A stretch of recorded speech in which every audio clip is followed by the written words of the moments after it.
Good day, everyone.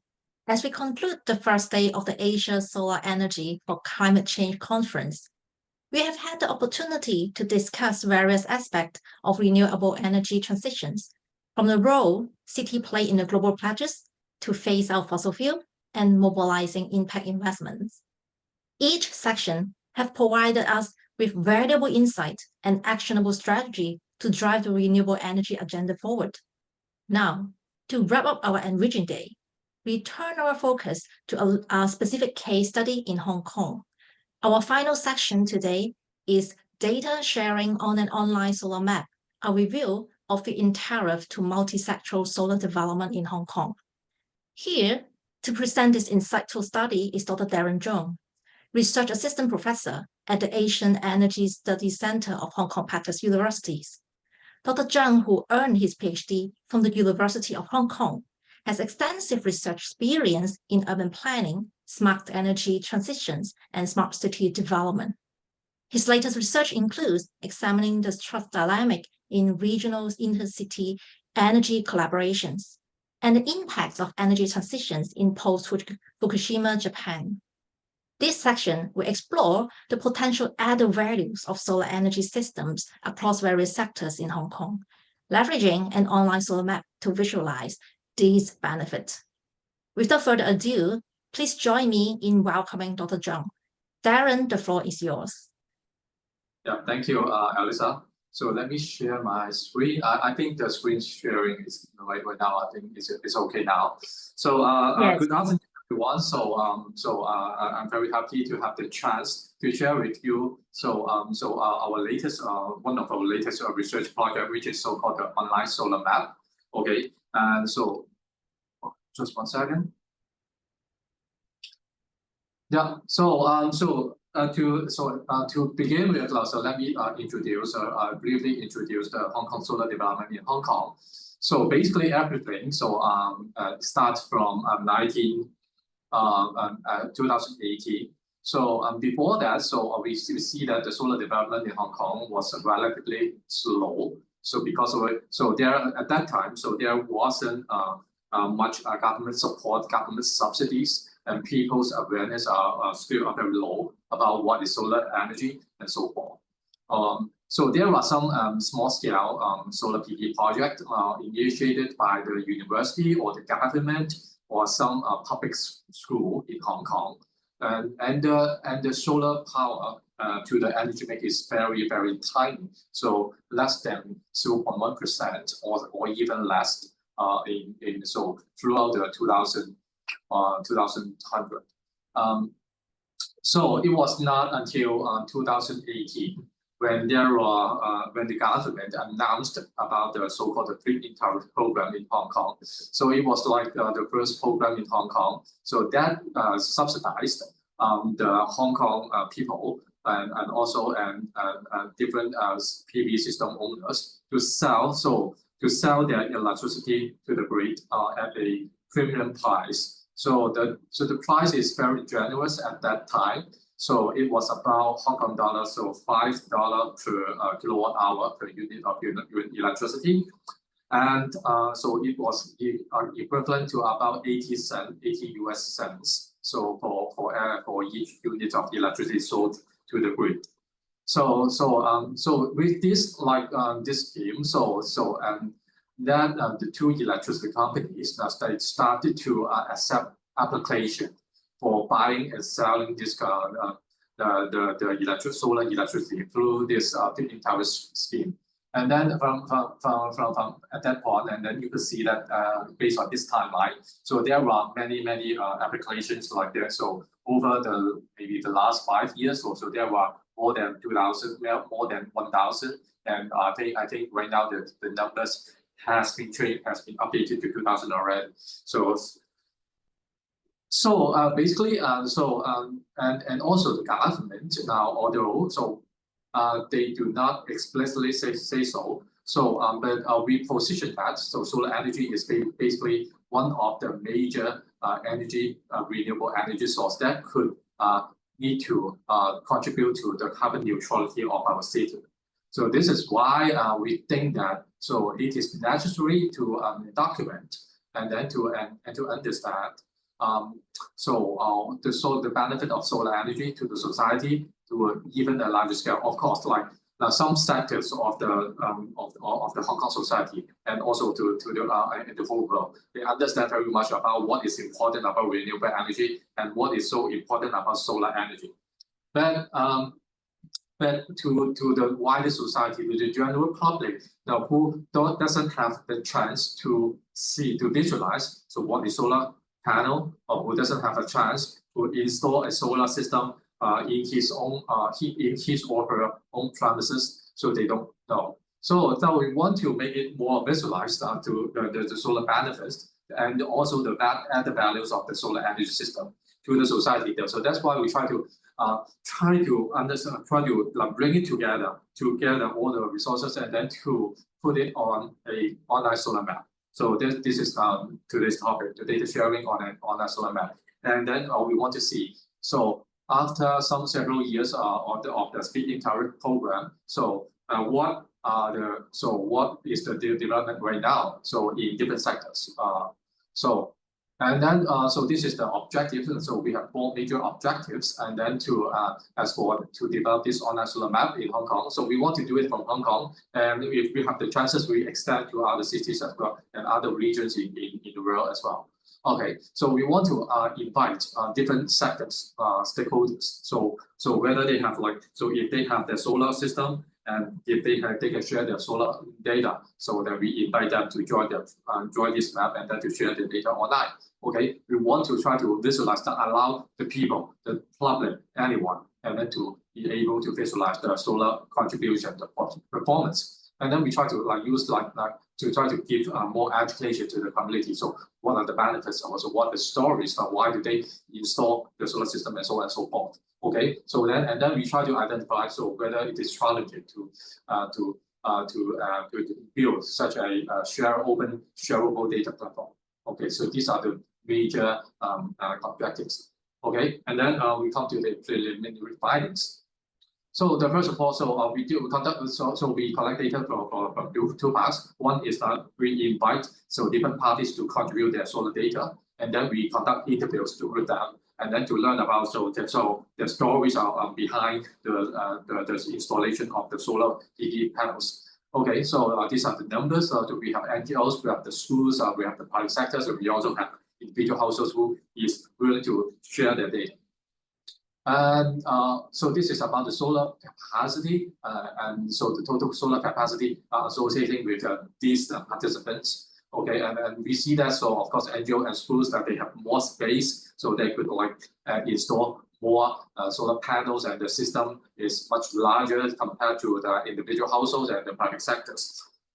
And this is about the solar data, so the per kilowatt generation in 2023. Now we see that if we want to, if we try to do an average now and to understand the average solar performance of the solar system, then we see that individual households, they have the best performance, so followed by the public sector and then the NGO and the schools. So it is noticeable that under the normal solar potential of Hong Kong in 1 year, which is about 1,000 kilowatt hour that could be generated in 1 year per kilowatt of the solar capacity. So then, some of the sectors like the NGOs and the schools may not be the performance of the solar system may not be very good now because it is far below the 1,000 or you may say the benchmark.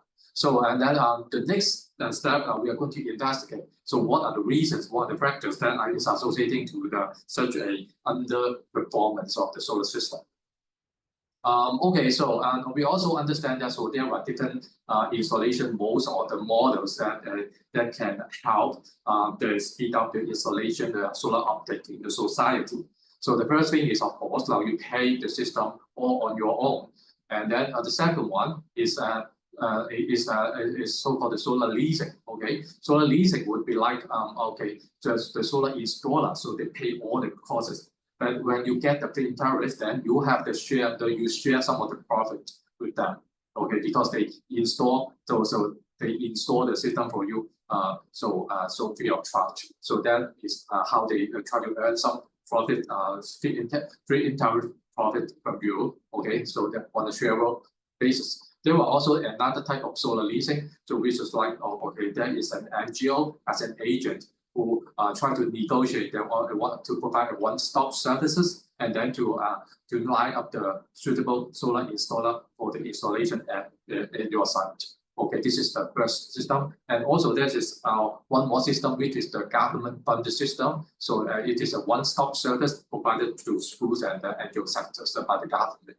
Okay, but the system is relatively small in scale, and so and then if we account for, we try to understand how many poles that is like associating with different sectors. We find that so most of the sites they use solar leasing.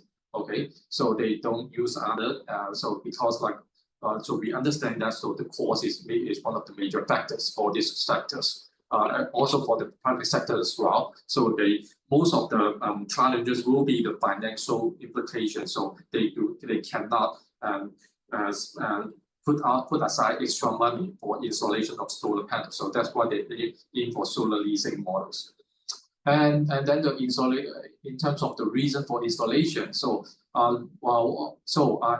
as for NGO, so to our supplies that so solar revenue of the extra income that generated by the feed-in tariff is as they mentioned is quite important to them. So because like they have stringent resources like for operation, especially under COVID.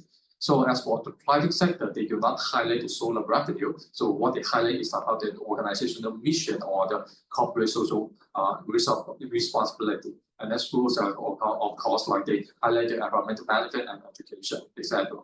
So these are some of the reasons that highlights from them. So some of the quotes that we got. So they mentioned about the paybacks, they mentioned about the responsibility, they mentioned about the benefits. Not just about the profit, but also about the environmental benefit and the benefit to the buildings, etc., etc. And then how do you handle your solar system? So most of them envision that they could use their own. So after if we do not have the feed-in tariff anymore, so what would they do? They try to set up this model and then to use their own energy generated from the solar system for the bigger benefit for teaching, for educating, for other any purpose, etc., etc. Okay, so and then to come up with a very brief conclusion. So we think that some of the sectors have a very good performance. So we are going to further investigate on that about the factors, and then we see that so most of the sectors they emphasize on the added values, not just about the solar benefits from the financial implications. So then we take this chance. We also invite now if you are from Hong Kong or if you are from other places. I think this is fine. If you want to contribute your solar data, then please contact us. Like okay, please contact Alisa, and then she could pass your contact to us, and then we could try to exchange our views on the share on our solar map. Okay, so this is my sharing, very short. And this is a good. This is just one last page. One last point is that so our on our solar map or on our energy map. Is not so it's just the beginning. So we want to do the online energy map as well. So this is to share your good energy practices. But this is not the major the major topic for my presentation today. So I try to give just give an idea for you guys to think about. Okay, so this is my presentation. Now, thank you so much. Thank you so much, Darren, for your sharing. I'm conscious of time, so maybe I pick around like 2 questions to ask about your presentations. And regarding the map, like you present the solar map who illustrate the renewable energies like distributions and contributions. And lastly, just now you also mentioned about the solar energy consumption map that's also interesting to see how like the population use the energy. And like, data transparency is always a topic in like how to making a more effective decarbonization strategies with like more like open data like the solar map, this one. How do you foresee like this kind of open data can help the energy transition process in Hong Kong or like in other Asian city as a reference? No, thank you very much, Alisa. So I think this is a very good point. So this is one of like the things that that's why we want to use develop this online solar map. So basically we try to we want the society to visualize, like, so as I said in the PowerPoint and the presentation. So it is not easy for most of the people, maybe some of the people, to visualize, to understand. I think it is about proximity. Now, if I could use that as one academic terms, so people are not very close to this kind of like of renewable energy and also solar energy.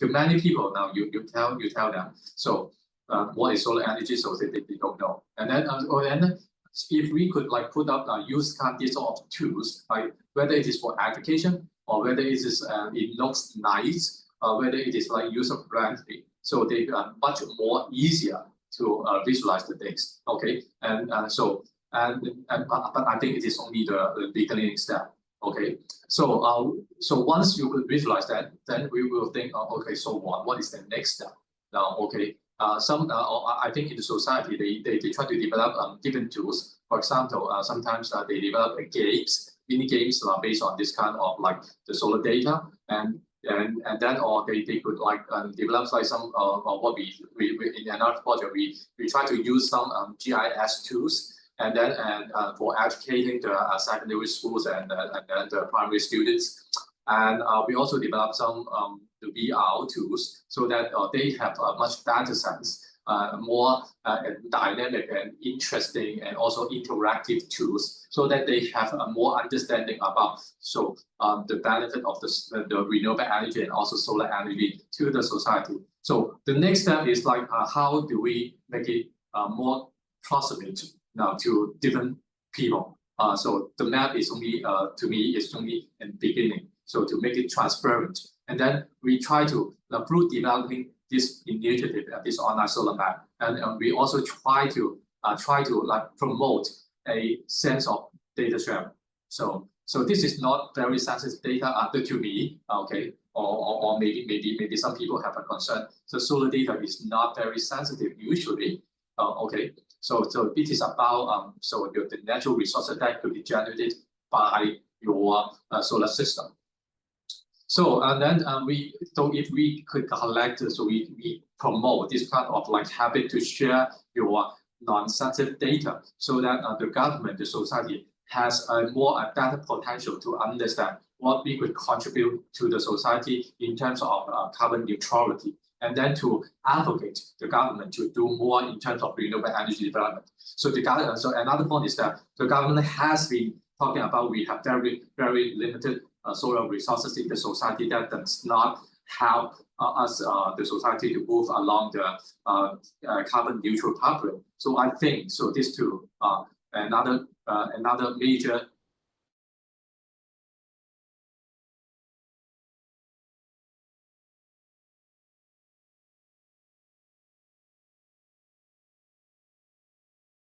the adoption of energy and also the carbon neutral. Thank you. Thank you, Darren.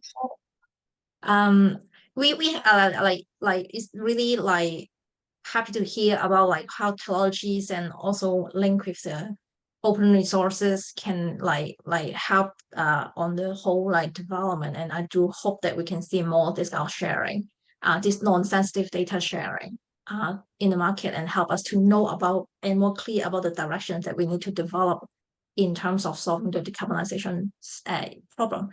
And we have another question from Mark. His question is like, what was the reason for underperformance? Like, were there any components failures that need correcting, or were there any shading? Like, shading is deadly for performance. Yeah. Okay. Thank you, Mark, for your question. So now, as I said, this is it is under investigation, but I already have some hypothesis. So and for that. So especially for the NGOs, like the failure in the components will be like the data. Okay. So this is one of the challenges that when we developed this map. Okay, is the data collection. So the data is not stable. So now you know that. So well, we try to put what we try to put up is like real-time data, or so we delay, so we do a delay. So it delay by maybe 1 week or several days, but still it is real-time data. So what we find out that so the inverter, so when they collect the data, sometimes it is not very stable because of the network. Okay, so so this is one thing that contributes to the data loss. Okay, so we could do some so for this kind of missing data, we could do some so we could do some data cleaning, and then to make it so to try to estimate so the performance. But still but this is one thing, and the other reason for that is of course is the shading. Now when the actual they install the solar panels, so there are different reasons. There are different motives for them to install it. Or sometimes, even though the site may not be very suitable for installing solar panels, so they do not have the highest solar potential or solar performance, they still install it because this is added values that is associated with the solar system. So that is like maybe they want to educate their children, or they educate their students, or they want to promote the society to adopt solar energy. Because although the solar energy performance may not be good, so beforehand, but they still install it. So that is another reason. The third reason, of course, is shading. The installation, the solar installer, they may not install the system properly. So that's why they causing some of the shading effects to part of the system. And it also depends on how the connection of the solar panels is like. So because a little part of shading would cause a very major effects in the solar generation performance. So this is like that we need to investigate case by case, and in order to understand. So shading is definitely another big reason. So and also it is about the shading from the panels, the panels between panels, the spacing. If you don't have enough spacing between the panels, then it causes the intra system spacing, the shading. So that may also so decrease has some negative impact to the solar system performance. So right now we understand that so there were about these 4 major possible reasons that will be associated with the underperformance. Maybe there are more reasons that we don't know yet. So but thank you for your question. So this is what we are trying to do next, and then to understand what are the major reasons, and then and which reasons are the major factors, and to what extent that so they contribute to the underperformance. Okay, so this is my sharing. Okay, I hope I answered your question. Thank you so much.